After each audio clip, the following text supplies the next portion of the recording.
thank you all for joining the roundtable discussion today. Couple of quick housekeeping items. So first, just so everybody knows, there is a chat and a Q&A section at the bottom of your Zoom window. So as we go through this, please throw any questions that you have in the Q&A box. Myself, Aaron, the panelists are going to be monitoring those things, and we'll make sure to answer your questions in real time. And we'll also make sure that if there are any questions that we don't get to, that we get to them afterwards and kind of follow up with folks appropriately. And then the other things is, we want this to be an interactive session, right? So please interact. We do have the chat box down there. That's where we're all throwing in things like our favorite holiday movie and our location. As we go through this, if you have any thoughts, opinions, alternative viewpoints, anything you want to add or bring up to the discussion, just drop it in the chat. Panelists will be engaging with you there. We can always kind of follow up on things there as well too. So with that, let me do some introductions on kind of the roundtable topic and who we are. So first off, I'm Matt, CEO and co-founder of RevOps Co-op. For those of you that don't know about RevOps Co-op, we are a global community, 6,500 plus people from 44 different countries, all passionate about revenue operations. Community is free to join, so if you're not already in the community, would love to have you there. Aaron, if you could drop the sign up link in the chat window, that would be awesome for the community. And then for the roundtable discussion today, we are going to be talking about best practices around customer support automation. And so I'm sure there's a lot of folks out there right now that are getting asked to do more with less, especially as you are coming up on 2023 planning and probably finalizing your 2023 plans. So whether that means fewer tools, fewer people, less budget, maybe some combination of all of the above, certainly a topic that is timely for us to be diving into. And so today we're going to be talking about how you can automate certain parts of your customer support process to save time and money without having to sacrifice anything around the customer experience. And we've got an incredible panel in our lineup today, but you can see on the screen. And so let me kind of go around the horn and start to introduce some of these folks as well. So first up, we have Abigail Phillips, the VP of Customer Support at Help Scout. Abigail just gave us a wave.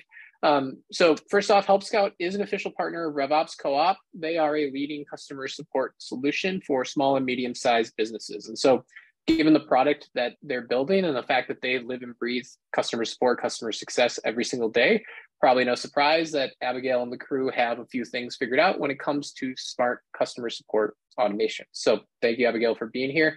And I can't remember, what was your favorite holiday movie that you threw in the chat? So I said A Christmas Story, but I did just see Violent Night this week, and I thought it was okay. All right, that's awesome. And also quite the contrast there. so I'm not quite sure where Abigail really sits on that spectrum of Christmas movies, but that's great. We'll ask some questions on that later too.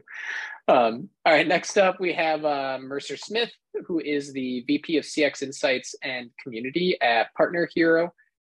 Mercer is a CX professional, over 15 years of experience, so tons of really great experience reps under her belt when it comes to customer support automation tips and tricks. So excited to get some of her feedback here. And Mercer, I think you were what, Gremlins and Die Hard, I think, on the favorite holiday. Yes, is that right? right? Is correct. Right. Yes. All right, good. I see some alignment there with Violent Night from Abigail. So, all right. And last but not least, we have Maddie Martin, who is the Senior Vice President of Growth at Smith.ai.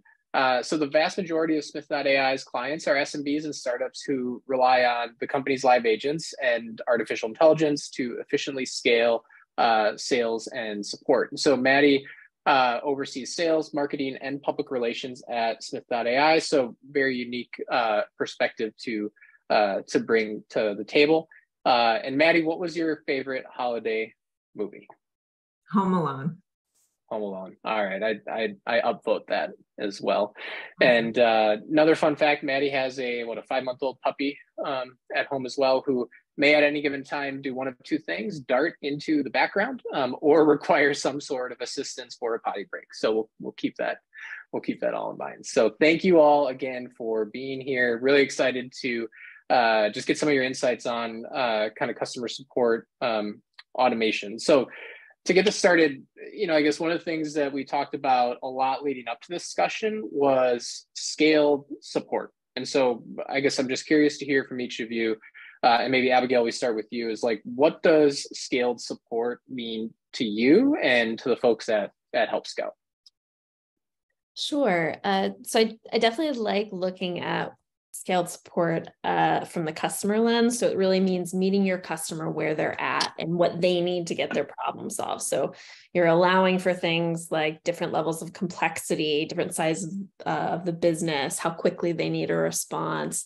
And you've designed your org so that the levers of support can be efficiently adjusted to meet the individual customer's needs. So that means you're using automation in some form, but using it with the goal of benefiting the customer, improving their satisfaction, and looking at things like reducing their wait time or effort needed to get answer from your company.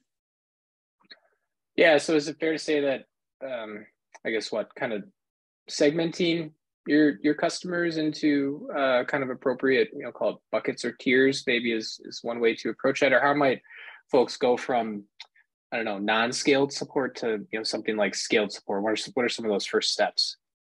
Certainly. So I think one good thing to remember is it's not a one size fits all. You have to look at your unique business because what determines a high value customer is going to look different. So you might have very large customers who spend a small amount of money with you, or very small customers that spend a large amount of money, and kind of fitting those pieces together in terms of who you want to be more strategic with, who is going to need more support. So I think, segmenting your customers is a great kind of first step at looking at how to meet them.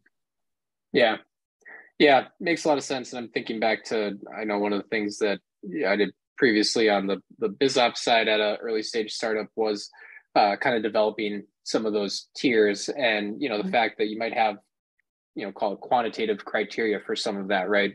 Dollar amount of ARR by customer, something else, but there's also a qualitative aspect, right? For example, if Microsoft has like one tiny team on your product and is only paying you $10,000 a year, right? They may be one of your smallest customers, but great logo, expansion potential, all that stuff, right? Like you want to make sure the moment they need something, like that they get it, right? And so having some wiggle room for things like that as well.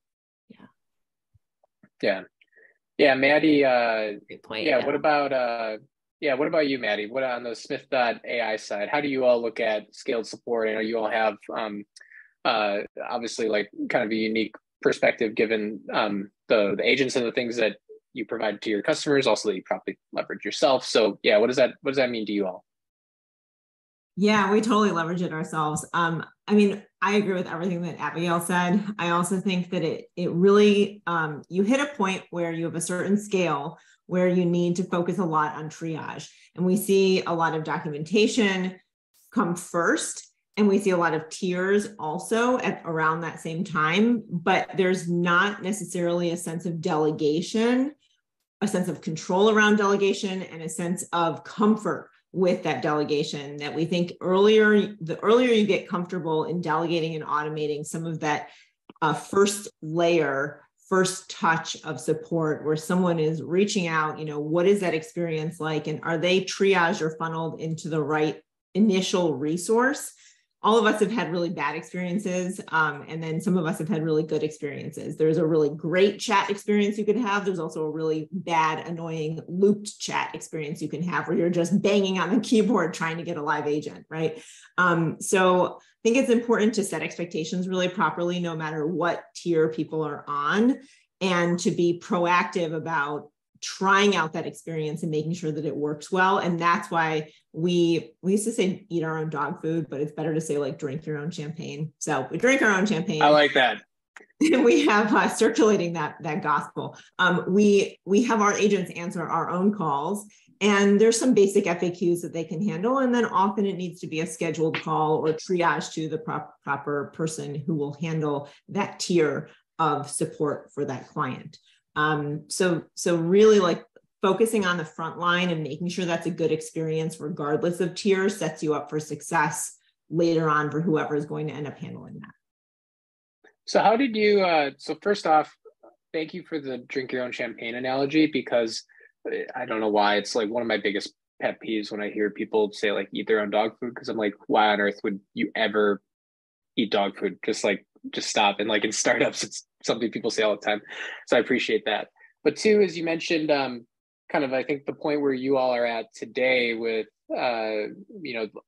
like you've iterated to get there. At least it sounds like you've kind of gotten to this point where you've got some documentation, your agents are able to field some things live. My guess is, or my hunch is, you probably didn't start there from day one. So, you mentioned, I think documentation was probably the first step, right? Like you get to a point where you need scaled support. You're like, all right, let's document what we currently do. And then what are the steps that follow to, kind of help you get to the point where you might be at today? Like, what are some of those things that you all did at Smith? So that's an interesting question. We find that like when we're answering questions multiple times, we need to turn it into a help doc. We also know there are things that are internal and external help docs. And typically we lean towards external, because if you're going to be having that conversation with someone, it's something that we should be able to send a follow-up email about, for example, or for someone to reference.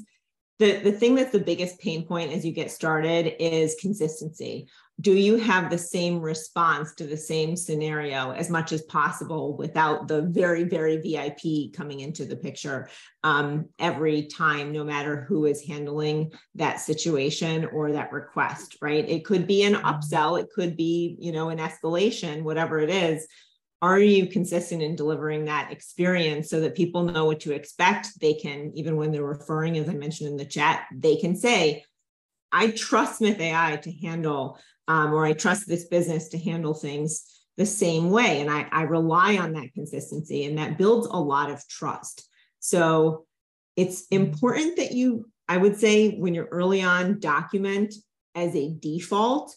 Like document and spend more time doing that than you think you should be doing, because it's only more painful later on when you have to go back and scrape together all the things that people are saying and put them into a singular message. So the way that it ended up looking like is we started to document things. We also have a lot of integrations, and some self-service, some like, go discover this on your own reading that they might do. So the baseline is, can we put out a consistent message? Then it's, can we be opportunistic about anticipating other things that might need exploration? And at a certain point of growth, you do need to consider those tiers. And at that point, you also need to consider, does your documentation reflect your tiers? And are there certain help docs that might actually be private? For example, some tiers of clients may get access, not here, everyone has access to our API, but in other businesses, you have to pay extra to get access to APIs, for example, or a certain integration, or some things that actually should not be exposed to everyone. If you are concerned about setting expectations the wrong way, unless you clearly state this is only available for this plan tier and your tiers are public. If your tiers are not public, obviously we have to allocate resources in a certain way. We don't communicate, and it's not about the client experience, what tier, it's about human resource allocation. So it's not a secret that we have tiers of support. I think that's reasonable, but we know that certain clients are going to demand more resources and require a dedicated account manager with a certain level of experience, right? But if you expose things about, APIs to everyone, and you don't make it super clear who is entitled to that, you can get into hot water. So just have to have checks and balances and make sure that there are multiple eyes on things, and that people are shadowing each other as you implement new processes, because the best way to handle it is with a bit more of a collaborative approach than just trying to have everyone, swimming in their own lane.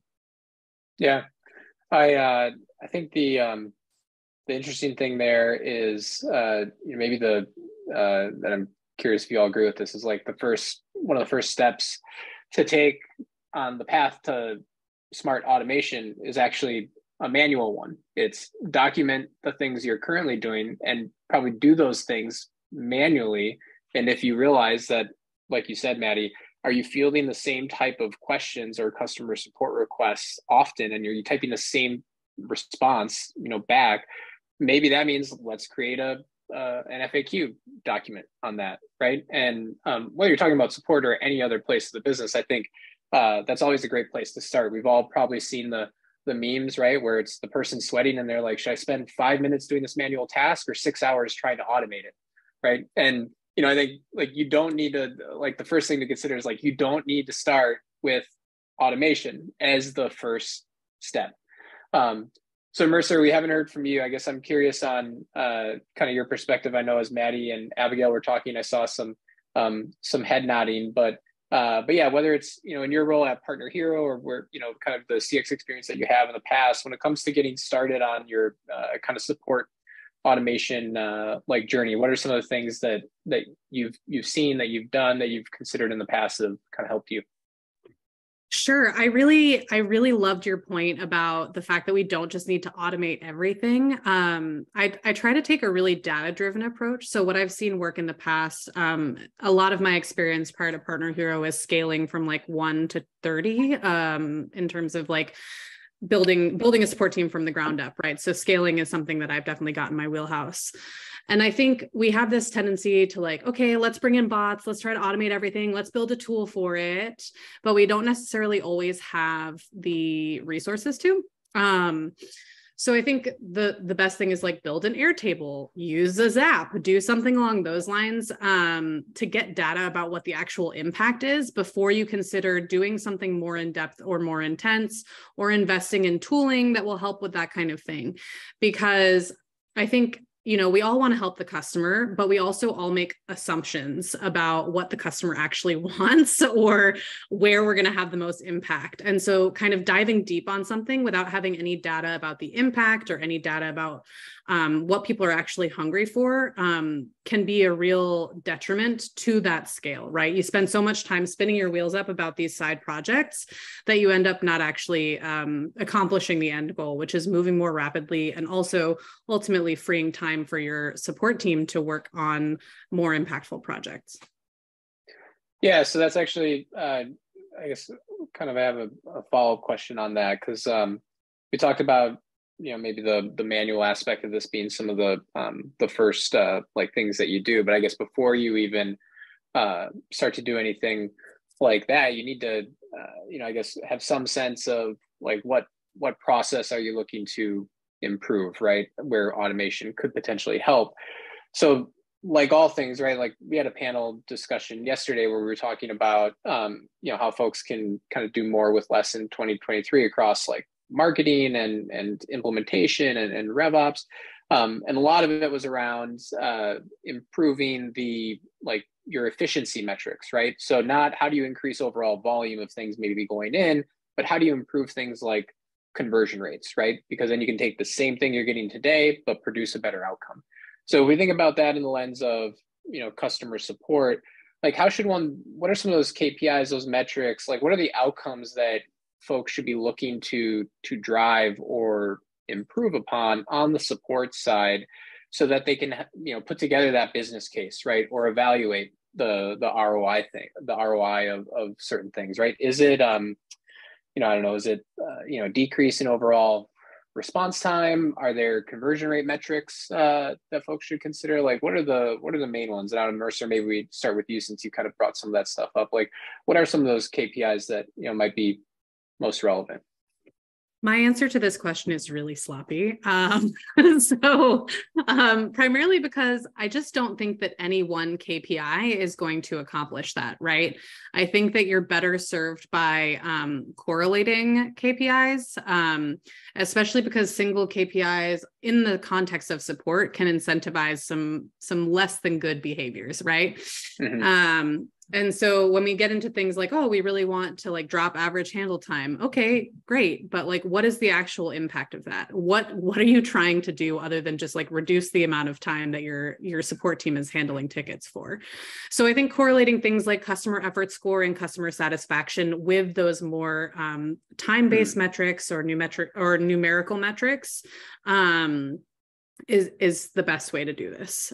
So it's not, sorry, it doesn't have like a neat bow on it. But no, that makes, I think that makes a lot of sense. I think the things I heard is like, one, it's not just one thing that you should be looking at. It's probably a couple. right? And at least for me and like for us, like we're big on OKRs at RevOps Co-op and at all the companies that I've ever been a part of. And so, like you said, if there's certain things that might help you drop, say like response time.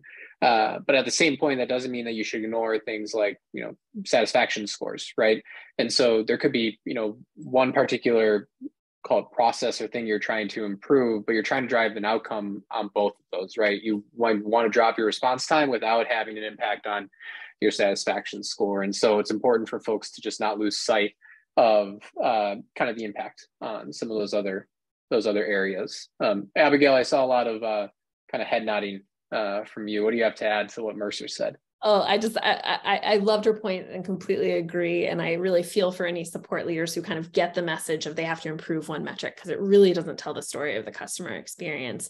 And I think another thing that is interesting to look at, particularly when you're doing this upfront work of what are we trying to improve? Are we improving it? Is if you have the capability in your help desk software of being able to look at something like percentage of customers getting a reply in under a certain amount of time instead of an average, just because that's a more, it's less sensitive to outliers. It gives a more accurate assessment of what the majority of customers are experiencing, or even looking at median instead of mean. I just think we often go to averages, and I think, sometimes upper management can really like that average number, and really telling the story of the larger customer base with different numbers, I think is an interesting way to go. Yeah. So Paul actually brought up a good question in the chat, and I guess Mercer, you chimed in a little bit, so maybe I'll ask you this question first. Is especially as for next year, right? As we look at our customers being a big driver of potentially revenue growth, right? Or especially if you're maybe a more mature company, you have multiple products, especially on the support or customer success side, you're the people with the relationships with your customers, or the best relationships with your customers, and they're coming to you with problems that they might be having, right? And there's potentially solutions that involve maybe a different tier of like the same product. And so what are some of the things that folks should be thinking about, or maybe what are some like tactics or things that people can consider deploying next year to, support the kind of the customer support, customer success interplay with like a sales, or like account management kind of side of the house, to maybe identify opportunities for expansion or improved customer experience, things like that. Mercer, what are your thoughts on that? Sure. I'm also really cognizant that I've already spoken a lot, so I'd love to hear what Maddie thinks after this. But I think the best advice that I have for anyone looking to do this is cultivate trust beforehand, right? So if you swoop in and you're trying to like pitch some new product or some new tier to your customer before you've built up the goodwill, or given them kind of any sign of goodwill, you're going to end up losing their trust and probably losing the customer. A good way of doing this is proactive support. So like offering solutions or education before the customer knows that they need it. Or being a little bit more proactive or consultative in your support efforts, because once you've done that, you've shown that you're like willing to hold the hand of the customer, you're willing to help them get to where they need to go. It feels less like a sales pitch and more like this is actually just the best way to get to where you are looking to go. Yeah, I like that. And I think like a focus on truly helping, like just wanting to help like the customer.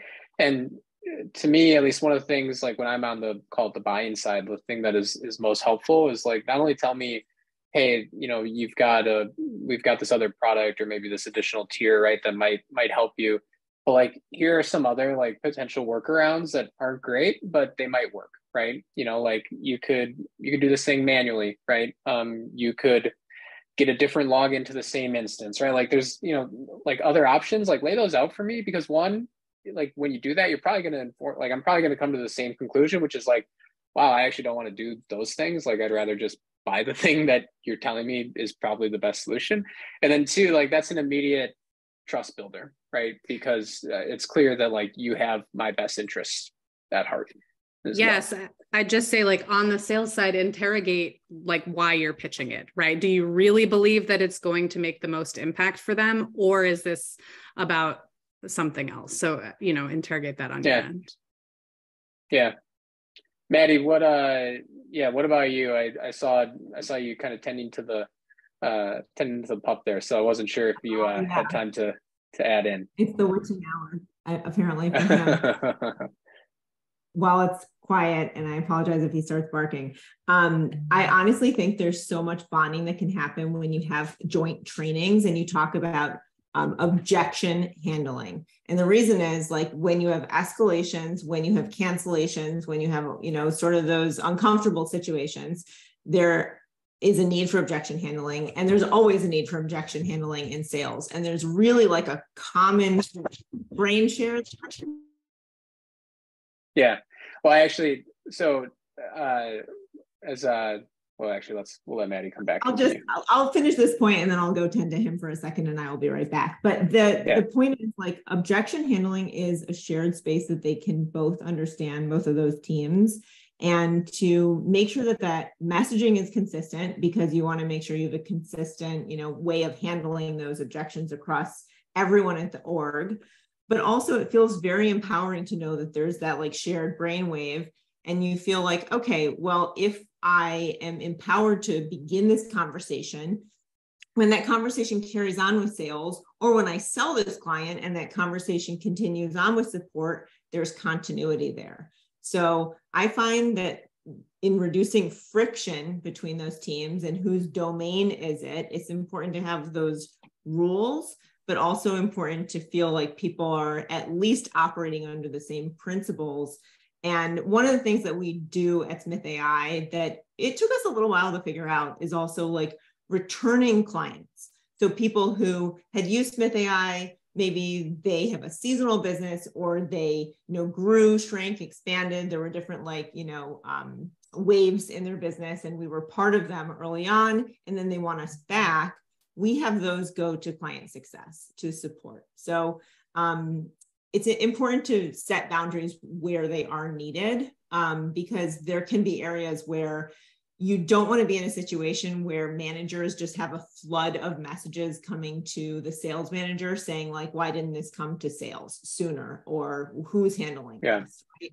So a really clear SLA, a really clear, how do we operate and engage with each other playbook that everyone is trained on and aligned on is important, but then also just a good sense of camaraderie around, like, we are using the same language, and how can we learn from each other? Like, oh, you handled that objection really well. How do we take that into other conversations and support in sales?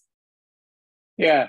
So, Abigail, I'm curious at Help Scout, how's that relationship between, say, customer support and sales, or kind of account management? Do you all go through, say, like, joint trainings? Do you, do you have, call it, access to all the sales enablement, literature, documents, things like listen to calls? Like, what are some of the things on the support side that you do to, kind of be in sync with your sales team?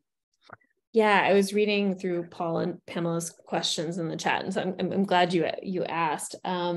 So one, I think there's a lot of culture building going both ways, right? So new sales team members go through some similar training on to what our support team goes through. So they form just kind of personal connections. They have some perspective and empathy on what support does.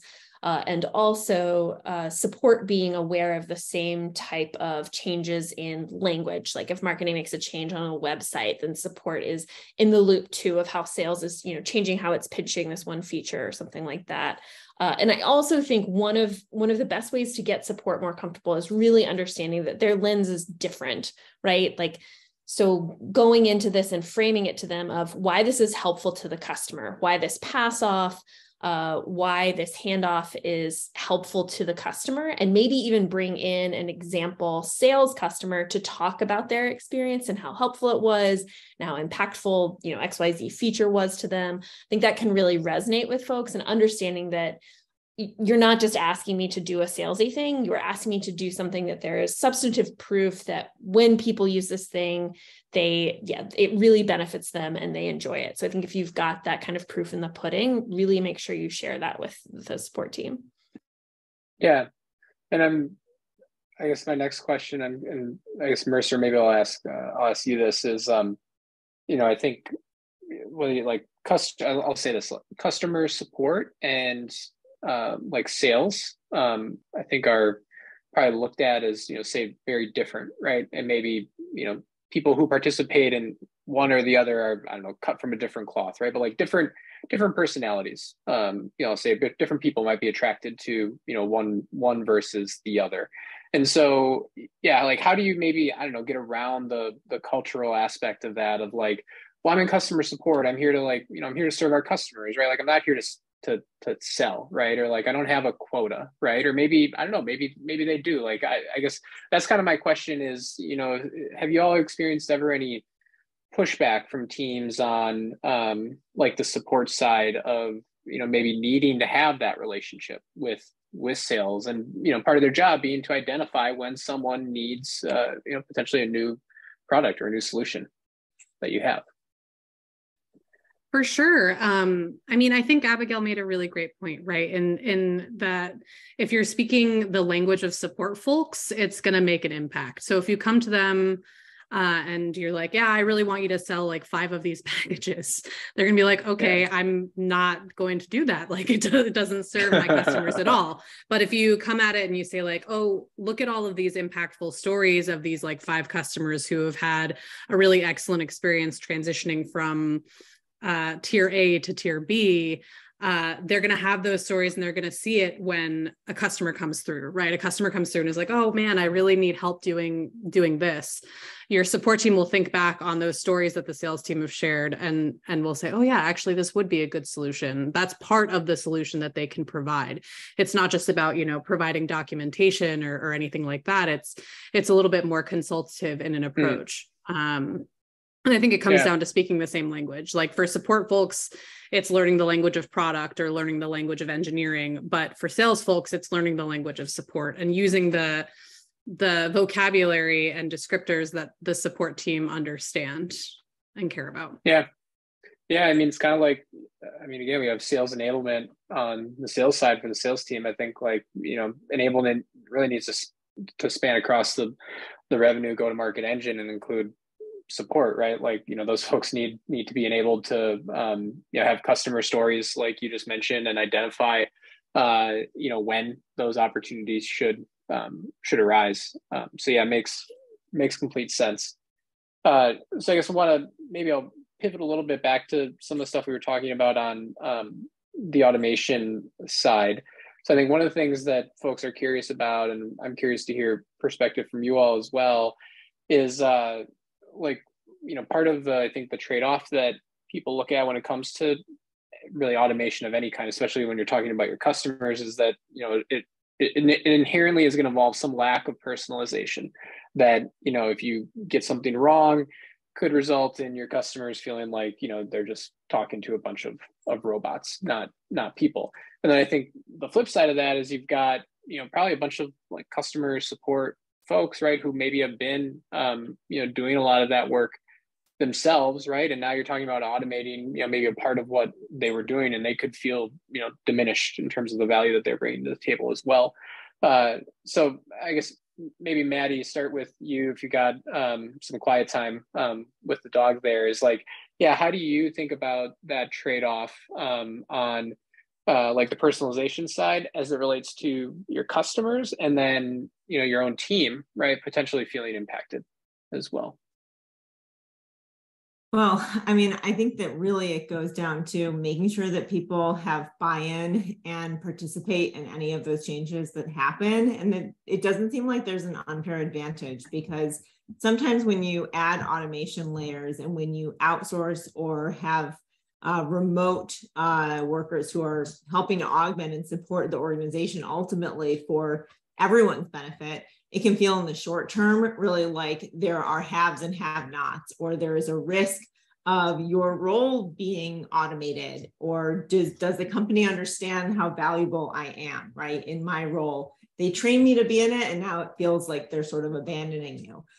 I think that the buy-in and transparency around plans early on is very important, and also making sure that that's not just a one-time presentation at a town hall, but it's an ongoing discussion, and we understand like how the work that we're doing contributes to the success here, and that all of those things that can be automated end up freeing you up for higher order operating, for higher order tasks, for becoming junior programmers, so to speak, in the automation. Like what I think about is vocational training for a team of people who may have come in without a higher education degree. And now they are operating teams and bots and automations and workflows, integrations that are way beyond like the weight class that they used to punch at. So to me, like there is a huge educational opportunity for those who want it. There is a career growth opportunity for those who are interested in operationalizing support with technology. And there is also an important factor in terms of how we think about HR and what resourcing the team means, and what parity looks like there. Like if you are all required to go into an office and as staff, and then you outsource to, I don't know, let's say there's some hub of people who are in the state of Virginia and they're all working from home. Well, why do they all get to work from home if we all have to come into the office? Like there needs to be a give and take, where if it feels like things are being taken, or there's a preference, or there's an investment in technology for a remote contracted team, sometimes it looks like they get extra gravy on their plate, extra ice cream on their cake, right? And it's like, well, why do they get all those things that we've been fighting tooth and nail to get some more technology investments or more headcount on our own team? You want to make sure that the resourcing there feels fair and reasonable, or at least it's explained to the team about why investments are being made that may have been sort of sidelined in the past. Yeah, that's great. So be fair, be equitable across the team. Don't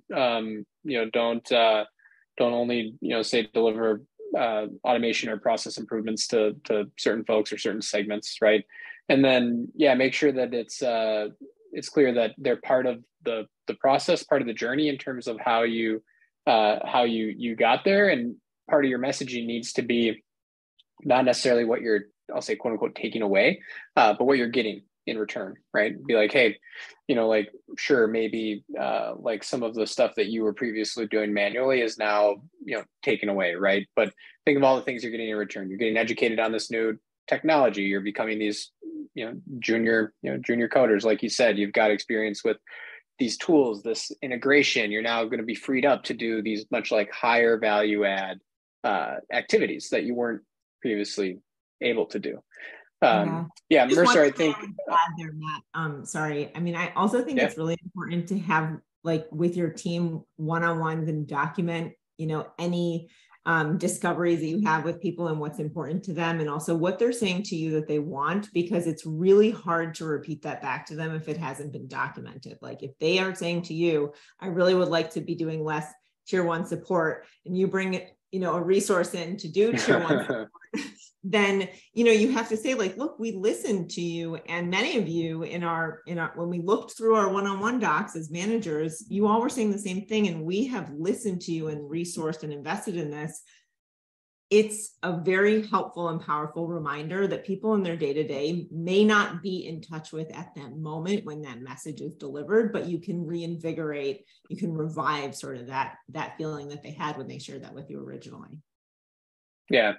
Yeah, especially now with so many of us being just remote and not being in the same place every single day. Again, whether you're customer support, sales, operations, whatever, documentation is like so critical and so vital, because it can be the first step towards scaling something on the customer support side. It can be the first thing you go to reference to determine what do my team members asking for, what are the things that they need, right? So easier said than done, right? But yeah, just try to write everything down that you possibly can. Yeah, so Mercer, I know like in some of our prep leading up to this, I know you talked about kind of the lack of personalization and some of the automation. Anything that you want to add on top of what kind of Maddie already mentioned? Yeah, I mean, Smith AI and Partner Hero have some similarities, right? Like we're a BPO. And I think people get really scared and really skittish about their jobs being taken, as you already noted. But beyond that, I think on the business side, a lot of businesses are scared that their like culture, or the way that they provide support, or the way that they handle these things is going to be shifted by the use of automation. And I think that it can be done carefully, and it should be done carefully. Anytime you're making a large shift into your support strategy or the way that you're servicing your customers, it needs to be done really intentionally. So of course, automation can take away personalization, but if you're doing it intentionally and you're thinking about it, it actually has the power to really empower your team, give them the free time to work on things that are more impactful or more meaningful, grow their career, as Maddie said. And you also allow your team to use the parts that make them human, right? Their heart and their mind. They're able to do more creative problem solving, have deeper connections with the customers when you give some of that low-hanging fruit stuff to automation or to an AI. Yeah. And I think I'm curious if you all agree with this, but I think the other thing, at least that I've kind of seen, is that I think two things. One is, a lot of us, I'll say, when we interact with businesses or companies, we expect there to be some form of automation, right? Like we know it's 2022, we're going on 2023. Like, there's software, there's technology, right? Like, there's not always a person on the other side of every message, every interaction that we get. So I think there's some assumption there that there's going to be some automation. And I think, like everything else, right? Sometimes that stuff goes wrong, right? A message fires when it shouldn't, or something like someone gets a random email, or even worse, an intern sends like an email blast out to like all of your millions of customers. But I think at the end of the day, just like owning that, right? Be like, hey, sorry, like, and you can make a joke of it, like, hey, robots got out of hand. Well, I wasn't supervising them. Like that message misfired, right? Like just own the process, apologize, like everything else. That goes a long way, right? So I think, inherently don't expect perfection with anything that you do on the automation side. Just be ready to, like everything, provide the human aspect of that too. And yeah, that's at least some of my experiences. All right, so let's see. So we got 10, 15 minutes left. I guess maybe get a little tactical or detailed. But I'm curious, like, what are, on the automation side, what are maybe, I guess, two things, some tools, solutions that are helpful to you in, maybe automating some of the current processes or things that you all do on the support side? And then what are some of those things that, one should look at first when it comes to, like you said, I think, Mercer, like low-hanging fruit, right? Like what are some of those things that might be the place to start, and what are some tools to use to kind of help you get there? Abigail, what maybe we kind of go back to you. What are some of those things on your side? Sure. I feel like Maddie and Mercer have both already touched on a lot of good starting points. But something that comes to mind for me is like, you can do this starting tomorrow, is really, if you haven't established a good knowledge base, and good being an important adjective there, anyone can throw up an FAQ page, but you should have someone regularly looking at how are your customers interacting with that page? What do they search for and don't find? What are they searching for the most? And you should be making updates based on that data regularly. So you should look at your knowledge base as a strategic advantage where one person can potentially answer thousands of questions. And you should also be looking at what's commonly asked in your queue, right? Like, what's the most common saved reply or macro that your team is using? If that information is missing from your knowledge base, you are needlessly increasing your support volume. Some customers would be happy to self-serve to get that answer instead of having to reach out to your team. And I feel like also just, Matt, I think you touched on this earlier, but basically kicking off a process review of everything in your team being manually managed. because looking at what people are spending their time on it's a helpful first step in understanding where automation might be helpful and where it might be overkill at this point in your business. Yeah, I like that. And I think it goes in line with like as a business, we have all of these existing assets that are already out there in the world, right? We've got our knowledge base, we've got our website, we've got all of these things, right? And there's so much more value that we can squeeze out of each of them. So like you said, your knowledge base, right?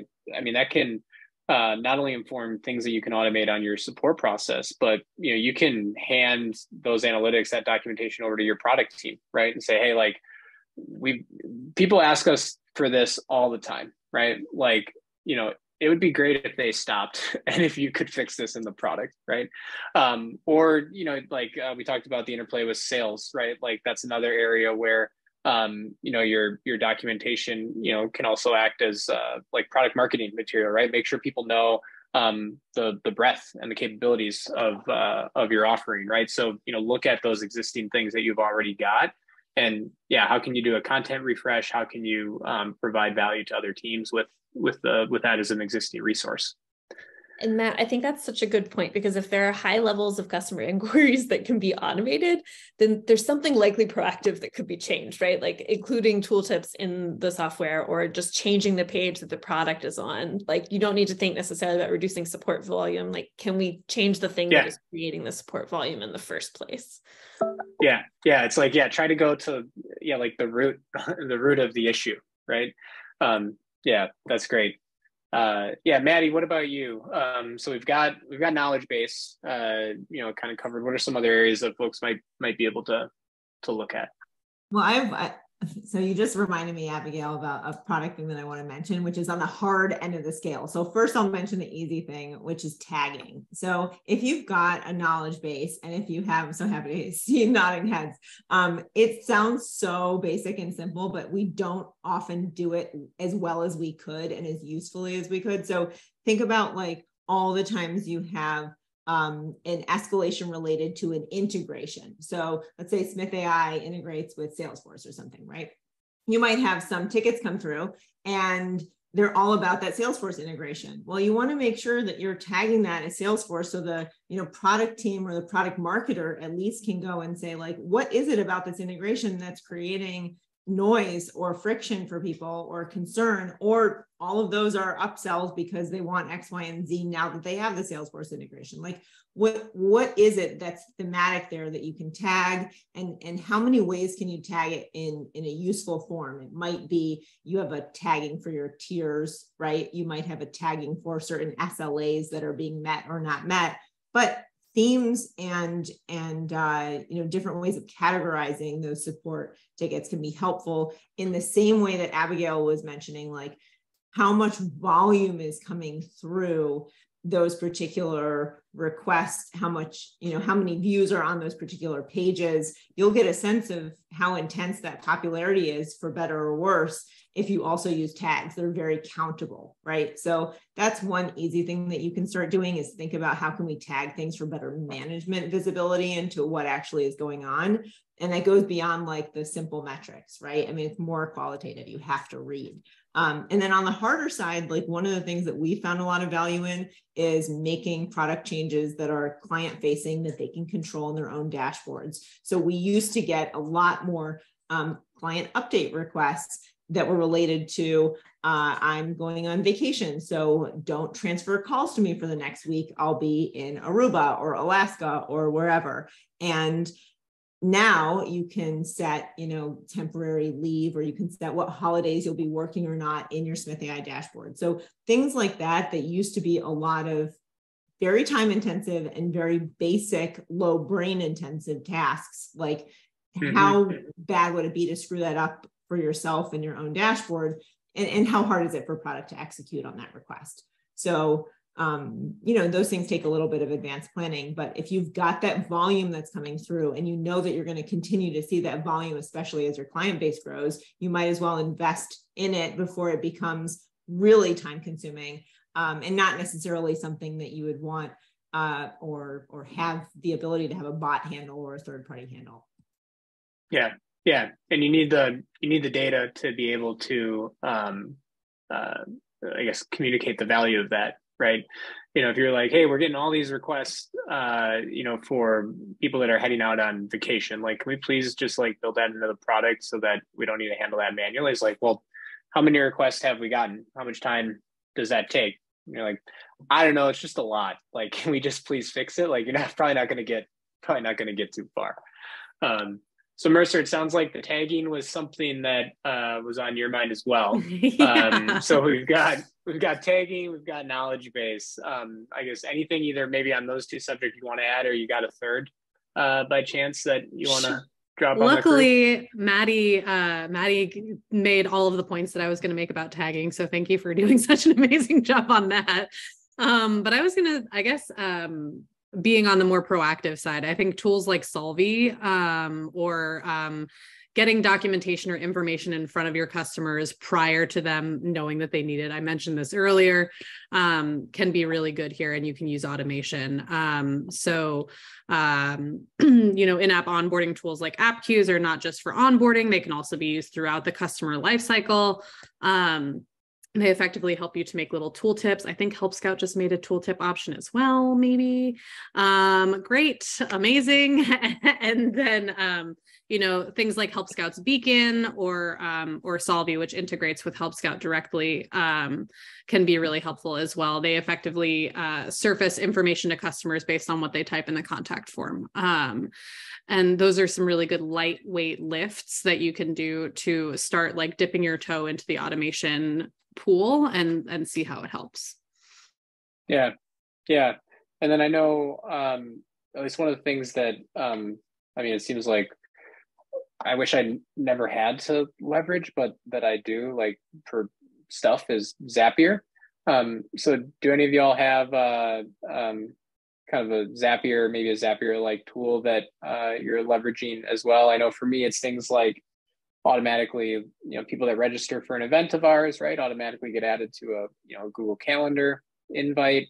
We've got a bunch of other automations. Right, like you can, if you're finding yourself, I guess I go back to, I can't remember who brought it up, if it was Maddie or Abigail or Mercer, about, if you realize you're doing a bunch of things manually, right, like that might mean that's a good thing to maybe automate.